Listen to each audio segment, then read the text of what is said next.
I now recognize Representative Rashida Tlaib from Michigan. Thank you so much, Mr. Chairman, for this opportunity.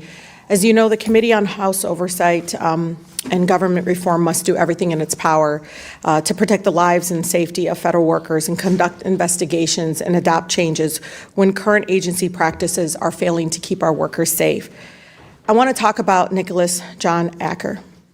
He was a USPS Detroit Network Distribution Center worker, Allen Park, Michigan. And it was a tragic workplace accident. And again, we don't know, but we know it's heartbreaking and it's something that we believe is preventable. His body, Mr. Chair, trapped in a mail handling machine, and he had been dead for 6 to 8 hours before he was found. He checked in at 11 a.m., and his body wasn't discovered until the following day at 12:30.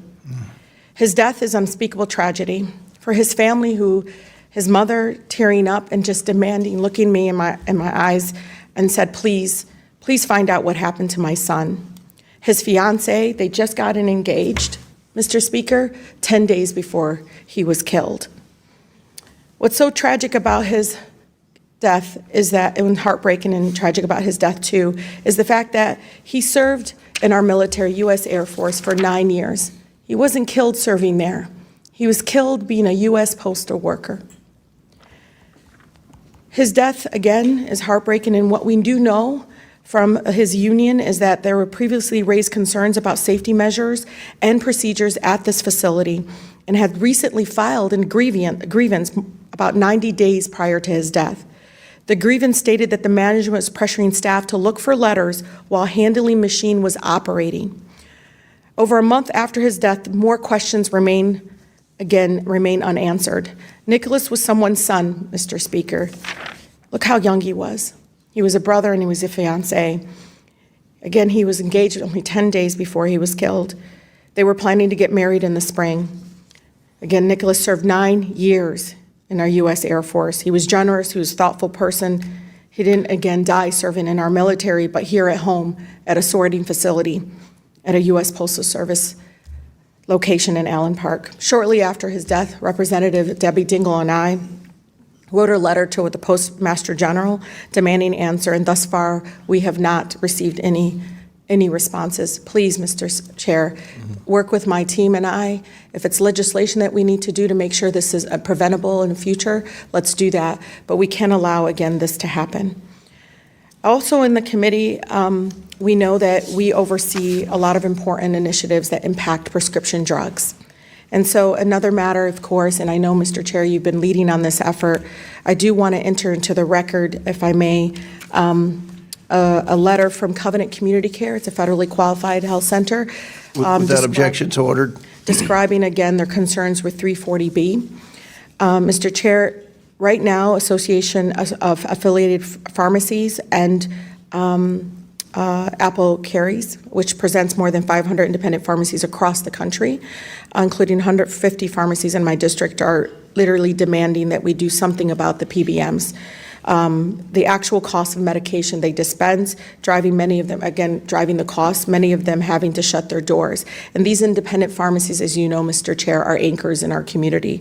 They are trusted by many of our residents that, again, are experiencing some of the worst health challenges from cancer and so many other diseases.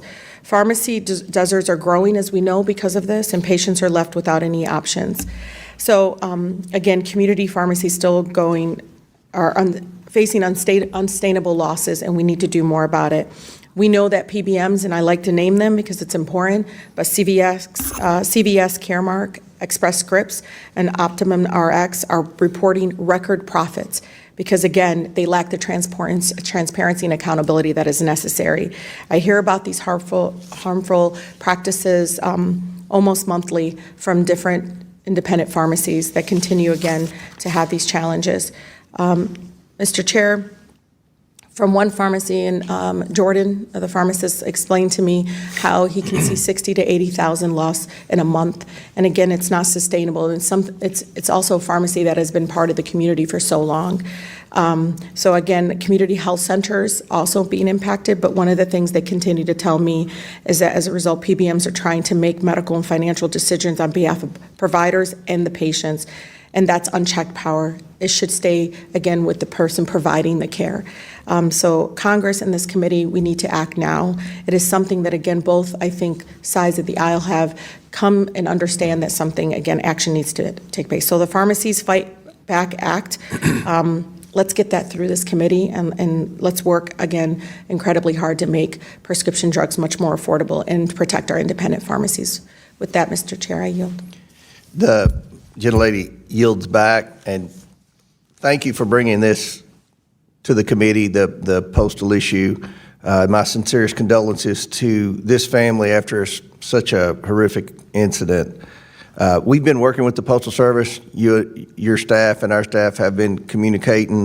We're trying to learn more about this and how to ensure that it will never happen again. I pledge to work with you, and our staff will continue to work to try to figure out what we can do to prevent this and see if we get any answers as to how it happened. So thank you for bringing this to the attention. And again, this is a terrible thing, and we will work together to find some resolution on it. You have my promise to that. And secondly, as you know, I'm a co-sponsor of the Pharmacists Fight Back Act with you. This is something that is a huge priority for me. We've had 3 good bipartisan investigative hearings and published a very substantive report on the abuses of the PBM from this committee. So I want to see legislation and more than self-governing oversight from the PBMs who I don't trust. So I pledge to work with you to try to get the support to get this to not only pass the House, but pass the Senate and become law. So I'm with you on both issues and appreciate you coming here. Do any other members wish to speak or ask questions to Ms. Tlaib? All right. Thank you. I now recognize Representative David Taylor from Ohio. Thank you, Chairman Comer and Ranking Member Garcia, for giving me this opportunity to speak here today, and thank you for the very hard work this committee does.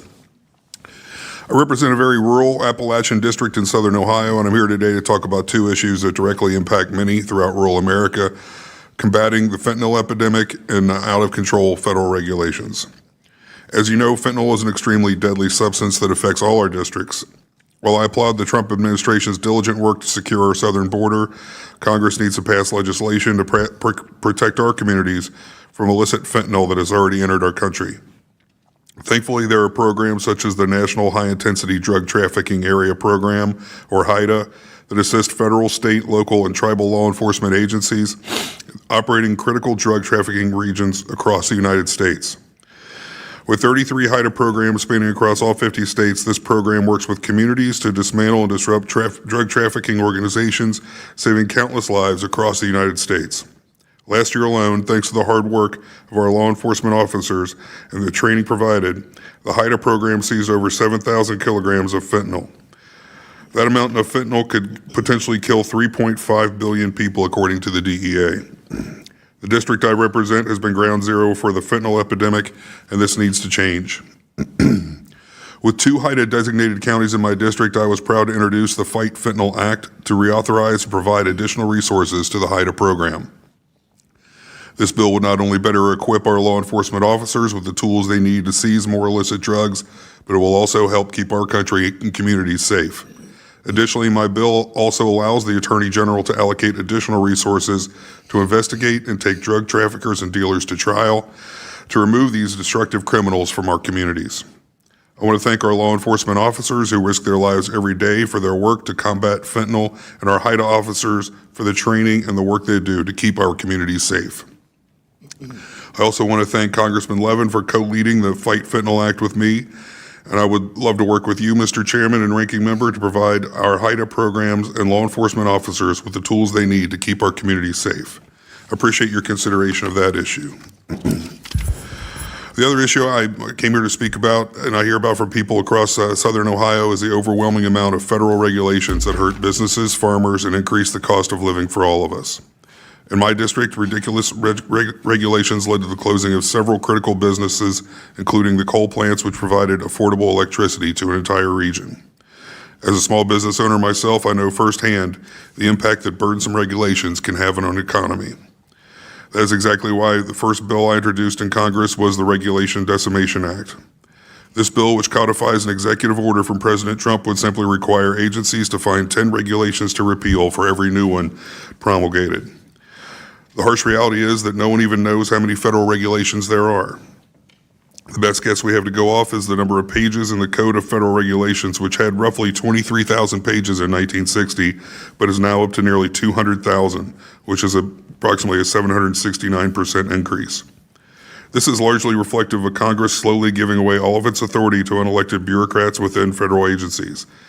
And we saw the impact of this during the Biden administration with their de facto electric vehicle mandate and the WOTUS rule, which sought to punish nearly every business and farmer in the country. This needs to change. We cannot continue allowing such important decisions to be made by those who can never be held accountable.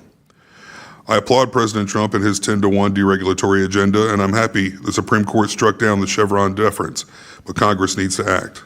Mr. Chairman, I'm happy to collaborate with you on the best ways to cut regulations and restore responsibility to Congress to fulfill its constitutionally mandated duties. I appreciate you letting me share my perspective today, and I'm looking forward to working with you on my bill and this issue. Thank you, guys, and I yield back.